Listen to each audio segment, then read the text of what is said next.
సత్యమును జీవమును. పరలోకం వెళ్ళుట కొరకు యేసు ప్రభువారి యొక్క మార్గములోనికి రావాలి. చాలా మంది తెలియకంటారు, మతం పుచ్చుకున్నారండి, మతములో దిగిపోయారండి అంటా ఉంటారు. ఇది మతం కాదండి, మార్గం. కాబట్టి ఇది మార్గం. మతం పుచ్చుకున్న వారు, మతములో దిగిన వారు పరలోకం వెళ్ళరు.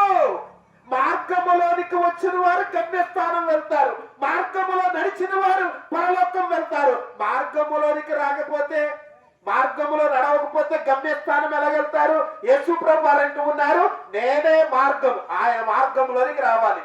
మీరు మతం పుచ్చుకో అవసరం లేదు, మతములో దిగ అవసరం లేదు. కాబట్టి యేసు ప్రభు వారి ఏకైక మార్గం.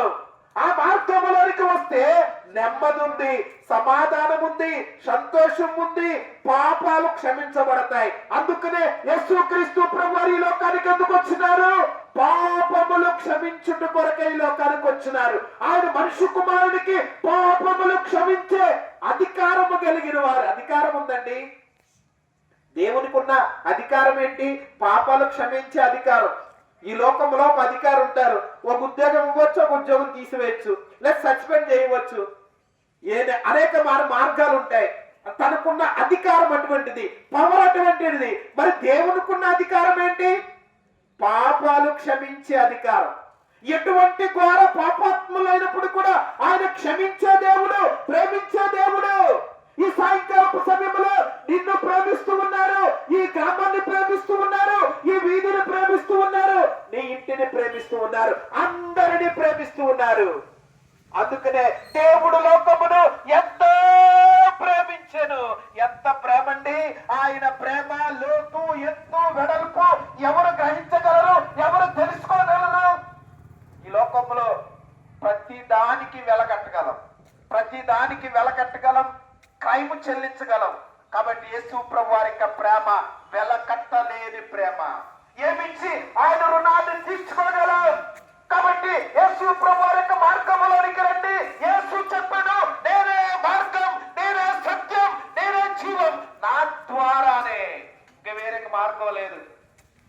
కానీ పరలోకం వెళ్ళాలి అంటే యేసు ప్రభు వారే ఏకైక మార్గం. ఒకప్పుడు మేము కూడా పాపములో ఉన్నాం, శాపములో ఉన్నాం. దేవుడు మా పాపాలు క్షమించారు, మాకు నెమ్మది ఇచ్చినారు, మాకు సమాధానం ఇచ్చినారు. ఇప్పుడు ఈ పరంగా చనిపోతే దేవుని రాజ్యమునకు, దేవుని దగ్గరికి వెళ్తామనే నిరీక్షణ మాకు ఇచ్చారు. ఆ నిరీక్షణ మీకు కావాలంటే మాతో పాటు రండి. అంటే యేసు ప్రభు యొక్క మార్గములోనికి రండి. యేసు ప్రభు నమ్ముకోనండి. మీకు నెమ్మది, సమాధానము, సంతోషము, పరలోకం ఇస్తారు. యేసు నందు విశ్వాసం ఉంచండి. అప్పుడు మీరు మీ ఇంటి వారును గొప్ప ఆత్మరక్షణ పొందుదురు. ఆమేన్, ఆమేన్. వాక్యం కొరకు ఎవరున్నారండి? ధర్మడామి గారు ప్రార్థన చేయండి. వాక్యం కొరకు. ప్రేమ కలిగిన మా ప్రియ పరలోక తండ్రి, ప్రభా నీకు వందనాలు, స్తోత్రాలు చెల్లిస్తున్నాం. ఆయన గ్రామాన్ని ప్రేమించి, ఈ వీధిలో ఉన్నటువంటి ప్రజలను ప్రేమించి, మీరు నాయన ప్రభా ఈ లేఖన భాగాల్లో ఉన్నటువంటి మాటలను మీరు ఆశీర్వదించండి. అనేకుల్లో రక్షణ కార్యం జరిగించి నీ వైపు తిరిగి నీ రాజ్యవాసులుగా చేపట్టడానికి నీ కృపను అనుగ్రహిస్తూ రమ్మని, ముందుకు వెళ్తుండగా మాకు తోడైంది. యేసునామమున స్తుతించి ప్రార్థించి వేడుకొంచున్నాం తండ్రి. ఆమేన్, ఆమేన్. ప్రియులారా, మీరు ఇంకా ప్రభువు గురించి తెలుసుకున్నట్లయితే మీ దగ్గరలోనే గట్టి మీద తెరక ప్రార్థన మందిరం ఉంది. ఈ రాత్రి ప్రత్యేక